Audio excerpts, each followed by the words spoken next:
Man, listen here, man. We just posted out here, boy. We on the Fitzgerald Highway, bruh. One time ain't showed up yet. This baby, anybody that looking for a baby, dog, it's a baby out here in the middle of the road, bruh. Whole baby. That baby ain't coming no mobile home for it come one of these houses. Whole baby, bruh. Whole white baby, bruh. Yeah, whole baby out here. Look, one time pulling up right now. Don't make no damn scene. I'm pissed off. And then I'm on my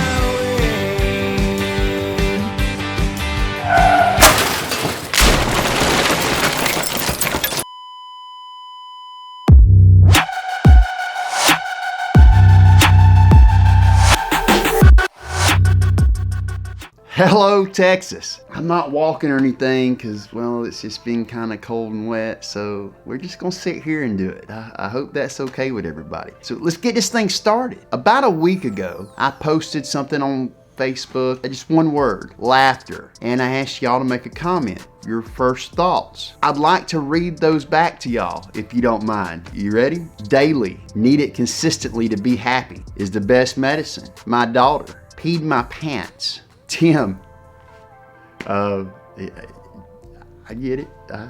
I know me. Does anyone remember it? The key to life, I do it often. Farts, babies that laugh like old men. Santa Claus, slapter, the essence of survival is the best medicine. Beverage blowing out of the nose with laughter, and the Three Stooges. Hey, I appreciate y'all playing along. If you took the time and you made a comment, I really do appreciate that. Obviously, everybody's got a little bit different idea of what humor is. I can say with confidence that I relate to every one of your answers. Some of y'all are kind of weird, and I like it. I feel like I'm sort of part of your tribe as a result. Man, as long as I can remember, I've been surrounded by laughter. You know, the laughter I remember the most really wasn't good. It usually made me feel pretty horrible because it was usually laughter at my expense, and usually because of me being fat. We moved around a whole lot whenever I was a kid, from Georgia to Mississippi to Louisiana to Florida, back to Georgia. Now I only tell you that, the only reason that's even relevant is just to kind of give you an idea of sort of where I come from. So as time went on, I don't know, somewhere I guess in my mid-teens, found Eddie Murphy. Eddie Murphy Delirious, as a matter of fact. I mean, it seemed to make sense. We had the same last name, so we had a lot of stuff in common, right? And then after that, I found Richard Pryor, and I found Redd Foxx. You're seeing a pattern here, right? Clearly my mom had pretty high standards for what I watched. But more than that, I got it. See, they made people laugh, and it was amazing. And all I could think was, I could probably do that. And then just maybe, I would draw attention to the elephant in the room. And at one point, for me, I meant that literally. Look, man, I'd heard all the jokes. I knew what they all were. They were made on me. So it just kind of made sense. And by doing that, it gave me the time to sort of stop some of the pain that people cause me. It allowed me to give people a chance to maybe learn who I was before they made that instant judgment about who I was. Funny enough, it didn't take long, some really cool stuff started happening. See, people started laughing with me and not at me whenever I took away their power to hurt me. And as a teenager, that was a pretty big deal, especially one who's not like the rest of them. When all you want is to desperately be like the rest of them, because the rest of them have it together, and their together has to be better than you're alone, and you're alone has to be a sign of difference, and difference can't be happiness. Is your inner teenager even hearing what I'm saying right now? As I got older, my interest started shifting into people like Ron White and Jeff Foxworthy, who, by the way, Jeff Foxworthy was the first clean comedian I'd ever heard of, and that was a really big deal. Because at this point in my life, people started thinking I was a little racist. Boy, did they miss the boat on that one. But unfortunately, I didn't always clarify. And that's sort of shame on me. I'll own that. Fortunately, unfortunately, I never really dealt with the pain of being hurt by people. And the result of that caused me to stop laughing for a little while. Sometimes people suck, me included. Just so we're clear, mostly white people. But I'm not supposed to say that because, well, we don't want to offend nobody.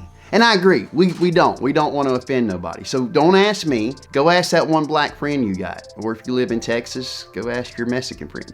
Listen, I'm not saying that how I was treated as a kid or that my mom allowing me to learn how to cuss really good was a good thing. I'm not saying that.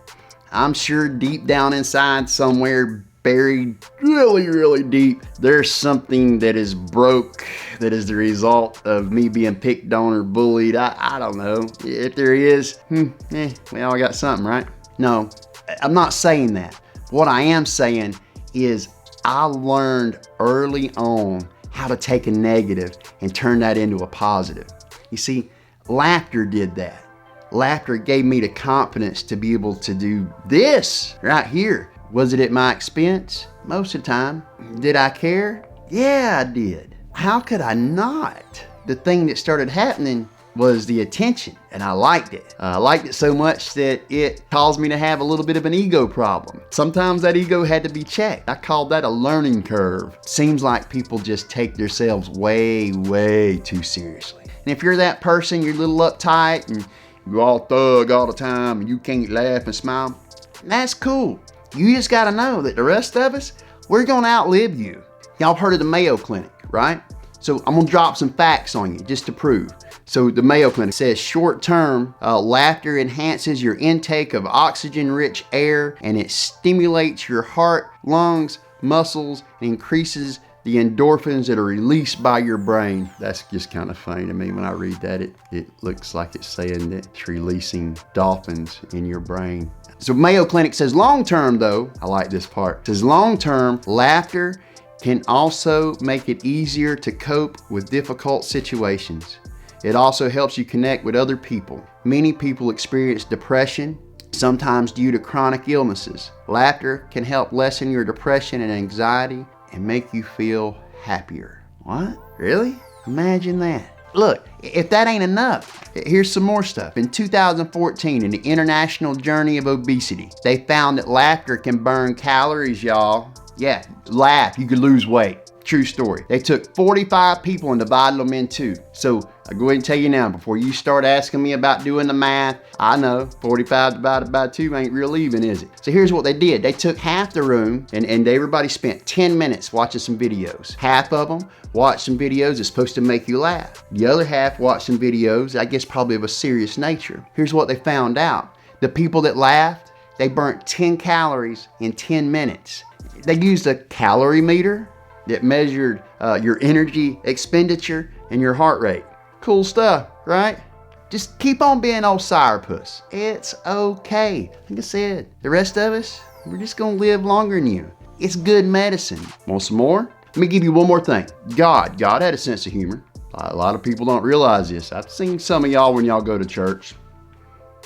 This is how you're at church. Do your thing, little chicken wing. God had a sense of humor. You ready for an example? I'm only gonna give you one though. Sometimes people get bent out of shape. You start making jokes about God. Hashtag church people. Sarah had a baby when she was 90.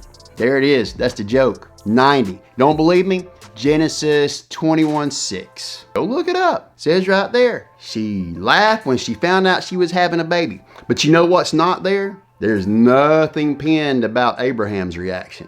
You see Abraham? She walks in and goes, honey, can you see Abraham's expression? She walks in. Think about this. This is your grandmother, 90. I'm expecting a child. But if you can't laugh at that.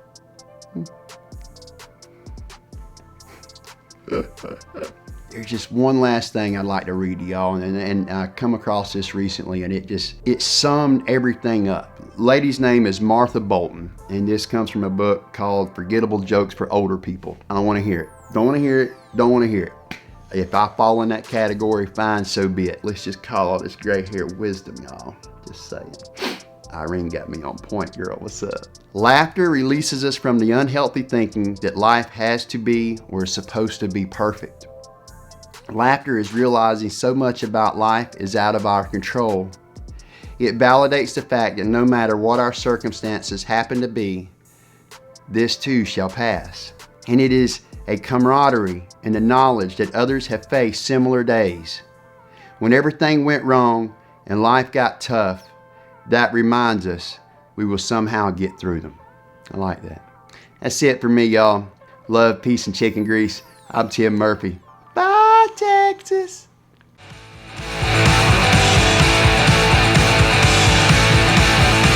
All my bones are dislocated, I just keep on wandering along. That baby ain't coming with no mobile home, boy. It come with one of these house. Whole white baby, bruh.